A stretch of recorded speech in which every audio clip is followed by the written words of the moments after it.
언어, 인간 연결의 생명선이자 우리의 공유된 경험이라는 테피스트리를 엮는 보이지 않는 실입니다. 어린 시절 속삭이는 비밀부터 역사의 장엄한 선언에 이르기까지 언어는 우리 생각의 도구이자 감정의 그릇이며 마음과 마음을 잇는 다리입니다. 수천 년에 걸친 진화의 산물인 인간 고유의 특징입니다. 언어의 기원을 탐구함으로써 우리는 의사소통의 선물과 인간 정신의 복잡한 작용에 대해 더 깊이 이해하게 됩니다. 언어의 기원을 밝히려는 탐구는 어려움으로 가득 차 있습니다. 도구나 화석처럼 존재의 유형적인 증거를 남기는 것과 달리 언어는 일시적이며 말하는 순간 공중으로 사라집니다. 이러한 직접적인 증거의 부족으로 인해 우리 조상들이 침묵의 세계에서 인간의 말이라는 음악으로 가득 찬 세상으로 어떻게 전환되었는지 설명하려는 수많은 이론이 등장했습니다. 일부 연구자들은 언어가 몸짓이나 발성과 같은 단순한 의사소통 형태에서 진화하면서 점진적으로 나타났다고 믿습니다. 이러한 연속성 가설은 언어의 뿌리가 다양한 외침과 몸짓 언어를 사용하여 서로 의사소통하는 영장류 조상에게까지 거슬러 올라갈 수 있음을 시사합니다. 다른 사람들은 불연속성 가설을 지지하며 언어가 동물적 의사소통과는 완전히 다른 단절, 즉 인간 종에게만 있는 인지적 도약을 나타낸다고 주장합니다. 이러한 견해의 지지자들은 인간 언어의 복잡성과 추상적인 특성을 지적하며 점진적인 진화만으로는 발생할 수 없었을 것이라고 주장합니다. 견해 차이에도 불구하고 두 진영 모두 언어의 발달이 인간 진화의 분수령이었음에 동의합니다. 언어를 통해 우리는 이전에는 상상할 수 없었던 방식으로 정보를 공유하고 활동을 조정하고 사회적 유대감을 형성할 수 있었습니다. 언어 이전의 시대, 우리 조상들이 본능과 직관에 의존하여 환경을 헤쳐나갔던 시대를 상상해 보십시오. 먹을 것을 찾아다니는 초기 인류 무리를 떠올려 보세요. 숲의 소리에 예민하게 반응합니다. 나무짚이 바스락거리는 소리는 먹잇감의 존재를 알리는 신호일 수 있고, 멀리서 들려오는 포식자의 울부짖는 소리는 안전을 위해 황급히 도망치게 만들 것입니다. 끊임없는 위험이 도사리는 이 세상에서 기본적인 정보라도 전달할 수 있는 능력은 삶과 죽음을 가르는 차이를 의미할 수 있습니다. 경고음은 다가오는 포식자를 무리에게 알릴 수 있었고, 식량 공급원으로 가는 길을 알려주는 소리는 식량이 부족한 시기에 생존을 보장할 수 있었습니다. 시간이 지남에 따라 이러한 필수적인 발성은 더욱 미묘하고 복잡해졌을 수 있습니다. 일련의 끙끙거리는 소리가 위험 유형을 전달하는 방식으로 발전했을 수 있으며, 높낮이 또는 어조의 변화는 상황의 심각성을 나타낼 수 있었습니다. 이러한 점진적인 음성 의사소통의 개선은 더욱 복잡한 발성의 출현으로 이어지는 길을 열었고, 결국 단어와 문법의 발달로 이어졌을 수 있습니다. 인간의 목소리는 광범위한 소리를 낼 수 있지만 우리 조상들은 의사소통을 위해 발성에만 의존하지 않았을 것입니다. 몸짓, 표정, 몸짓 언어는 의미를 전달하는 데 중요한 역할을 했을 것이며, 특히 침묵이 필수적인 상황에서는 더욱 그랬을 것입니다. 예를 들어 손가락으로 가리키는 행위는 주의를 환기시키거나 특정 물체를 나타내는 데 사용되는 보편적인 몸짓입니다. 언어 장벽을 초월하는 단순하면서도 강력한 의사소통 형태입니다. 마찬가지로 미소나 찡그림과 같은 표정은 보편적으로 이해되는 감정을 전달합니다. 이러한 비언어적 의사소통 형태는 언어 발달의 토대 역할을 했을 수 있습니다. 우리 조상들의 발성 레퍼토리가 확장됨에 따라 몸짓과 표정은 맥락과 뉘앙스를 제공하여 의미를 명확히 하고 모호성을 줄이는 데 도움이 되었을 수 있습니다. 다섯 번째 섹션, 단어의 탄생, 사물, 행동 개념을 상징적으로 표현하는 단어의 출현은 언어 진화의 중추적인 순간이었습니다.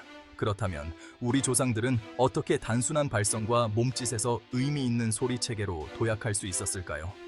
한 가지 가능성은 단어가 자연의 소리를 모방한 의성거에서 유래했다는 것입니다. 윙윙거리다, 쉬스윗거리다, 탁탁 소리 내다와 같은 단어는 모두 그 단어가 나타내는 소리를 떠올리게 합니다. 이는 초기 인류가 특정 소리를 그 소리를 내는 사물과 연관시키면서 시작했을 수 있음을 시사합니다. 또 다른 이론은 단어가 인간이 본능적으로 내는 감정적인 외침과 감탄사에서 비롯되었다는 것입니다. 고통의 외침이 언어 없이도 분명한 메시지를 전달하는 것처럼 다른 감정적인 발성도 감정, 욕구, 의도와 관련된 단어로 진화했을 수 있습니다. 기원이 무엇이든 단어의 발달로 인해 우리 조상들은 특정 실체와 행동을 지칭할 수 있게 되었고, 이는 더욱 복잡한 의사소통의 토대를 마련했습니다. 6번째 섹션, 원시 언어, 어둠 속의 중얼거림. 단어가 축적되고 결합되면서 오늘날 우리가 사용하는 언어의 기초가 된 원시 언어가 생겨났을 것입니다.